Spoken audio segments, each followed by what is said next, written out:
Raindrops of roses and the girls in white dresses and the something, the shades and all the stains, I guess? Yeah. Nora, are you lively yet? No.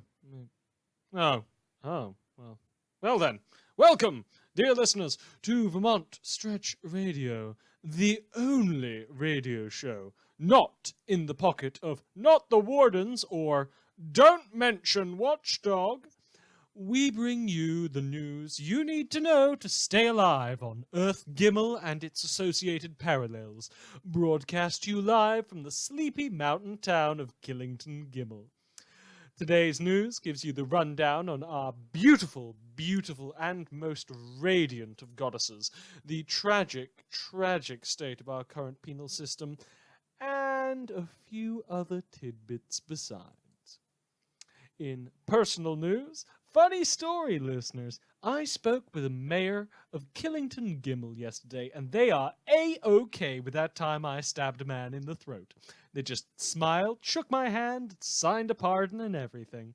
I like to think he's a nice enough guy, very interested in getting our ski slopes up and running before the winter comes. Now, moving onwards. I might have gotten a little bit of backlash for last week when I said that the helmet made from the stolen horns of 2 murdered Case 53s was cool, but I happen to have with me right now a replica someone made. Thanks to Scarf Girl, of course, for mailing this to us. Scarf Girl is a horned Case 53 herself, so it's totally okay for her to do that.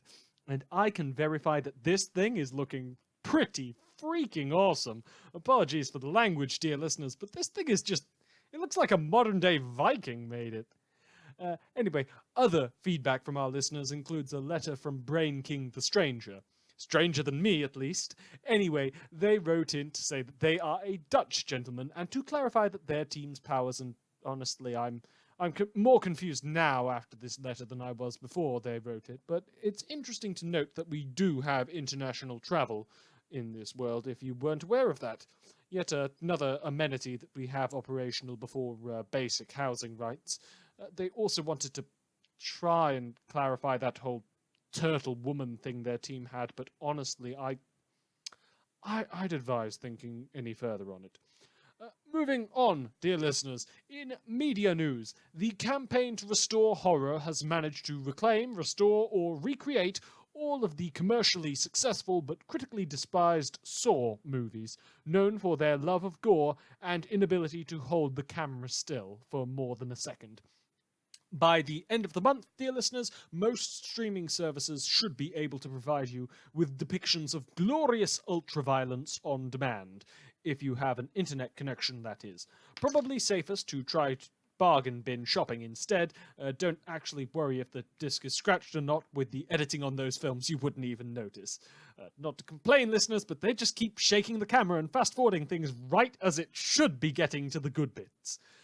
In food news today, Gaia's Whole Foods continues to fight allegations that their supplies, canned and preserved foods they have collected from Earthbait, are poisonous and completely unfit for human consumption. Still, at least it beats frozen bagels.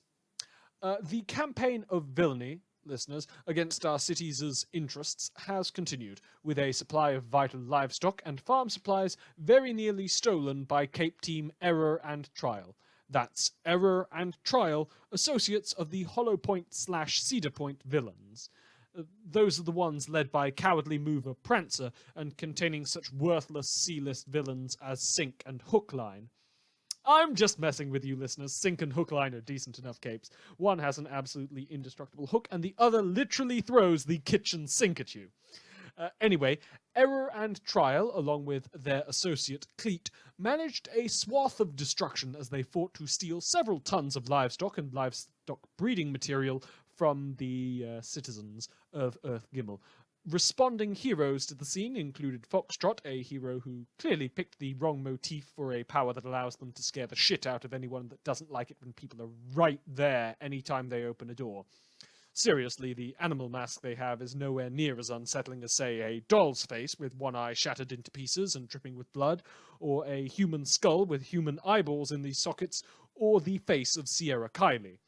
Also on the scene was Antares, some cape wearing black and gold robes with a pointed star motif, and Sveta. Poor sweet, precious Sveta. Going by Tress these days, apparently. Well, now there is a cape that you can't discuss in public, dear listeners. Just ask any Case 53, any of them, and they will tell you exactly what young Tress has done. These days, it seems the squid's gone and shoved themselves inside of a doll-like body more than halfway to the big leagues. Interesting.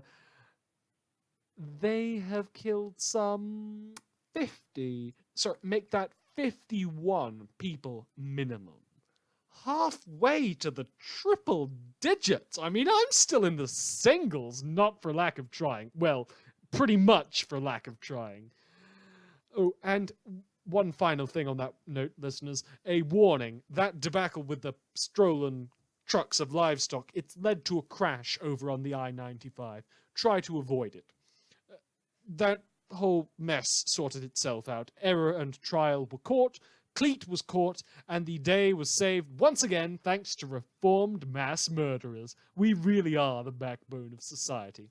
Speaking of mass murderers, though, Damsel of Distress, the former member of the Slaughterhouse Nine, whose trial completely failed to make major news despite the rather historic occasion of a member of the Slaughterhouse Nine being treated to due process rather than being executed on the spot for their crimes against humanity.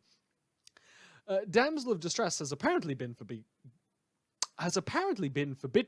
from receiving outside mail, which is probably a shame for any of her former teammates, say, who wanted to stay as far away from Gimmel's brutal penal system as possible while still showing their support for her. Which brings us further to today's big news story on villains and how they are being treated. Houses. They mostly get houses. The prison system has officially been set up before the housing crisis has been addressed, let alone resolved. But the majority of villains to emigrate into Earth Gimmel will be given accommodations prioritized over, say, anyone actually valuable to society. And when they are imprisoned, they are given houses again.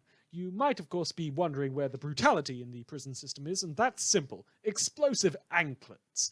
The heroes dismember anyone that tries to escape, which for one is something that was apparently a crime when I used to do it, but more importantly, they are doing it regardless of whether the escapee is Prisoner 24601, the bread thief, or Prisoner 24602, the serial mass murderer. Fun fact, for the price of enough explosive anklets to hold our villains, we could house all of the refugees killed in last week's terrorist attack, and then some. Right. Moving on, it should come as no surprise to any of our long-time listeners that I am willing to speak far, far too freely about things, but funny story, I am still not allowed to talk about some of the more important things, or else I'll end up vanishing like a scarily high number of people that were at the Brockton Bay Brawl of 2011, rather than vanishing like a scarily high number of the members of Don't Mention Watchdog. So, we'll just move on to tabloid news. Tabloid news today. Master's bastard son and Pearl have apparently held a wedding in secret. Denver villain Starving Artist is still alive and is now working for our beautiful and radiant goddess to make people prettier.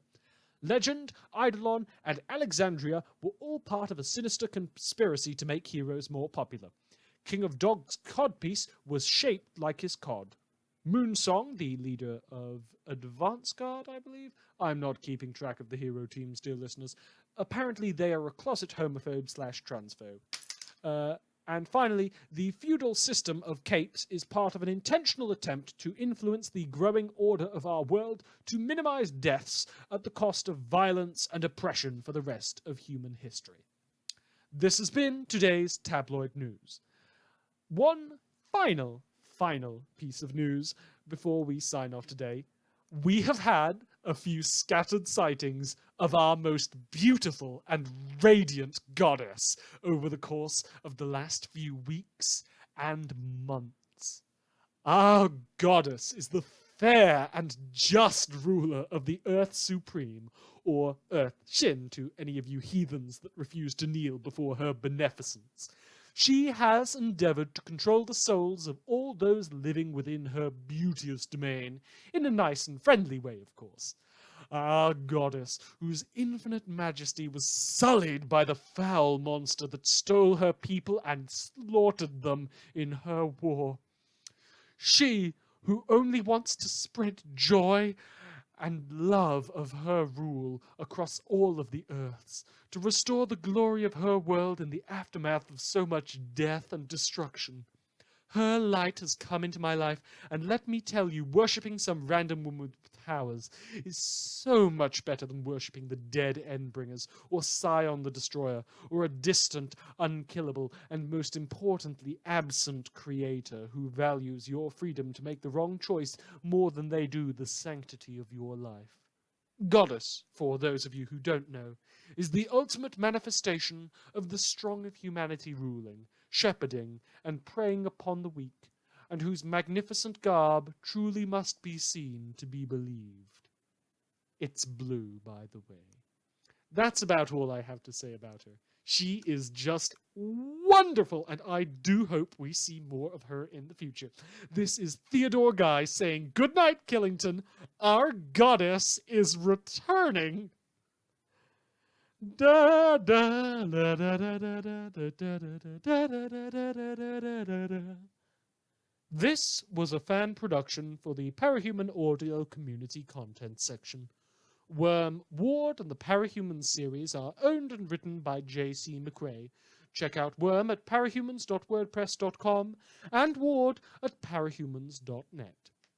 For the Ward Audiobook Project or the Wardiobook Project, and for more community content, silly comparison here, visit parahumanaudio.com. Thanks to Rain for hosting us on parahumanaudio.com, and to Kitius for bettering us. Bettering us. Bettering us? All of the above.